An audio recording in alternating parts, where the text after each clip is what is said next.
Hey dudes. Alright, so I'm not really the kind of guy that does a lot of videos. I mostly do a lot of work, post pictures later and tell you what all I did.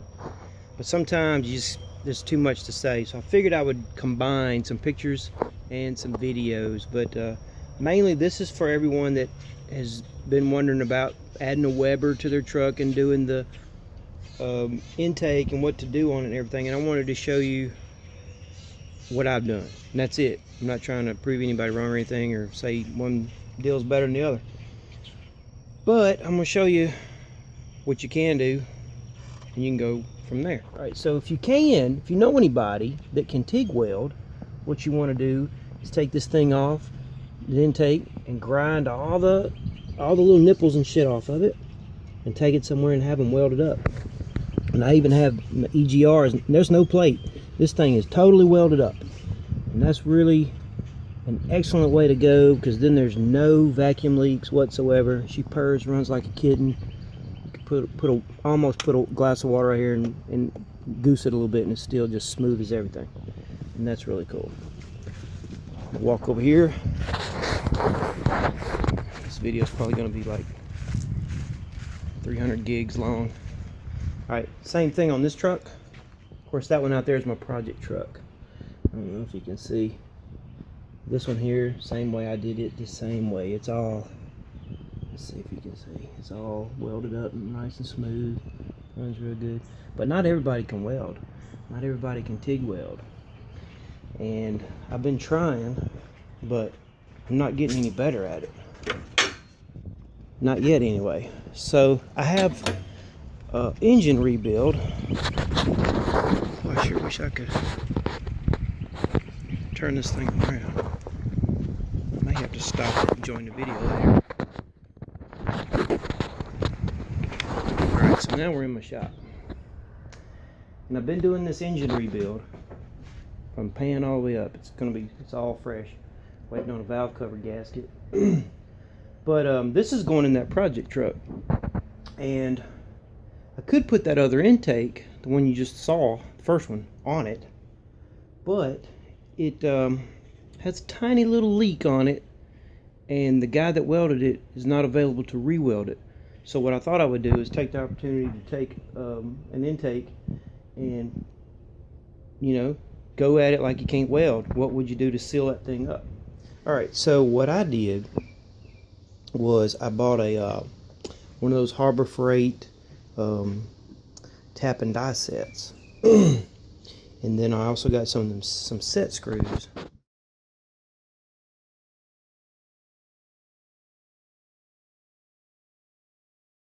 If you can get in there and see that pretty good. Some of them are a little too low. This one's like perfect. You know, it bottoms out and it's perfect. And that's my fault. You know, that's just from going too deep with the tap. So all I wanted to say here was, this is easy to do. Anybody could do it. First, you just, you know, I'll include the sizes and everything I use, the drill bit size, the tap size and stuff in later in the video. But you just drill through. Well, first I grind off those pieces of metal that stick up. I grinded all of them off. I think I used a Dremel with a grinding wheel. You could use anything really, anything to get in there. And then drilled right through it. And what you want, you got to understand, there's a metal, it's a metal pipe, little bitty metal pipe that they press fit in there. So when you drill out, you want to make sure that, and I don't have any extra pieces here to show you, but I got pictures and I'll show you later. But you got to make sure you get all them little fragments of the real thin metal that's left behind inside, because you don't want it to get like sucked in. Will actually be going in this way. You don't want to get sucked in anywhere. Make sure.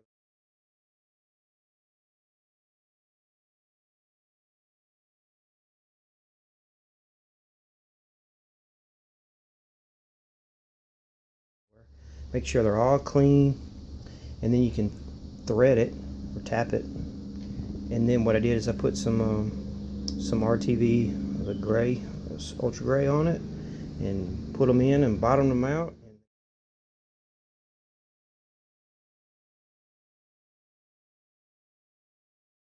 Bottomed them out, and they should be, hadn't tested it yet, but they should be pretty solid, vacuum free.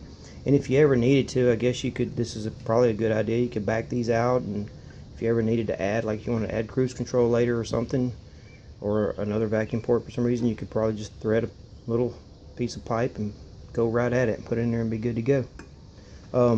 That's about all that's one of the, and then a couple things I did to it. Of course, I don't know if you guys knew about this, but this was here already. I wanted to find a recessed one, but I couldn't find one in time or anywhere around, so I just left it alone. This one is I don't have an extra one laying around. I think you've all seen that and know what it looks like, but I just grounded it off. It's just a temperature sensor type thing, and it's solid all the way through, so I just grounded it off.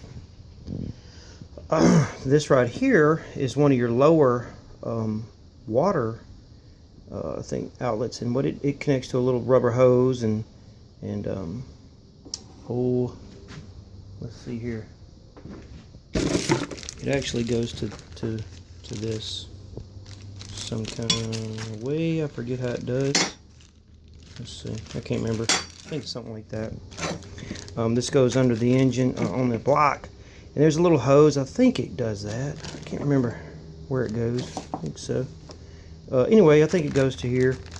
But anyway, the thing is, over many years, this gets really brittle and it will break off. So while you're at it, it's a good idea to just grind that thing off, drill it out. I'll include the part number to this. It's just a brass fitting. It'll never rust away.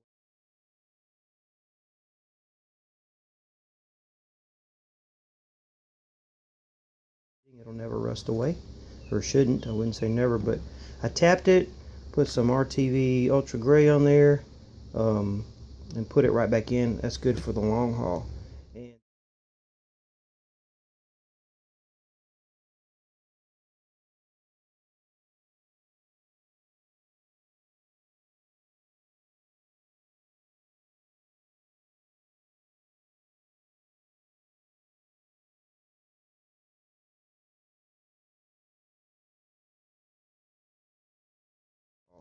And this is a brass plug, actually. Did the same thing. I forget what was here exactly. Something else, but I took off. I can't remember. But put the plug in there. I can't remember what sensor that was, but just, you know, same thing. Ultra Gray. This right here, I just traced the that's another one I got ready. I'm gonna do.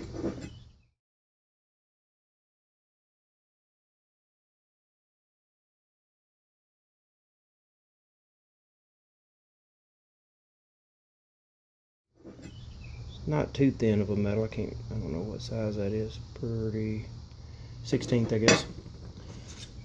Traced the gasket out on it, and then I added a little bit for a spring from a Weber, and ultra grade it, put it back down. I had to shave the nuts. I mean the bolts. They were too long because the EGR is a little thicker, so I ended up shaving them down a little bit and putting them right through there, and they're good to go. Let's see here. So that thing should be ready to go. This was in good shape, real good shape, so it's fine. And of course this dude for the lower, I think this is the brake booster deal, vacuum. And this right here is for some water, and it's fine. It's in good shape.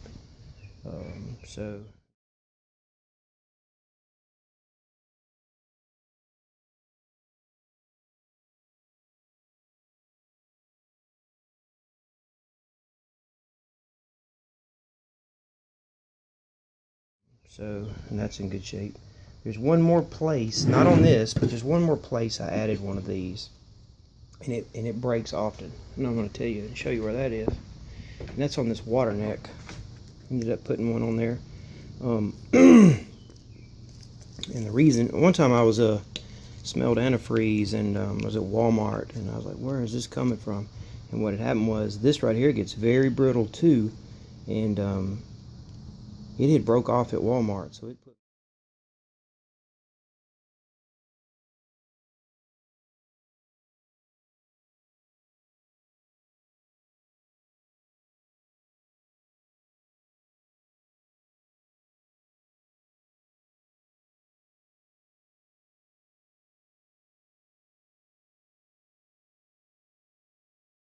Walmart, so it put me down there once. So every Mazda I get now, I check this and see how good a shape it's in. If it's not good shape, I cut it off, drill it out, tap it, put this in there so I can go cross country and not worry about it. Now this is where your small little elbow hose goes, and then there's that other piece that I just showed you, the other piece of new metal line. It just hooks to it, and then it goes from there up into your intake, and of course out the back, all that water stuff. So basically that's all there is to that. So anyways, I'll include some pictures and some info about tapping and drilling and all that stuff along with this video, and hope that helps somebody. Alright, thanks for watching. Alright, bye.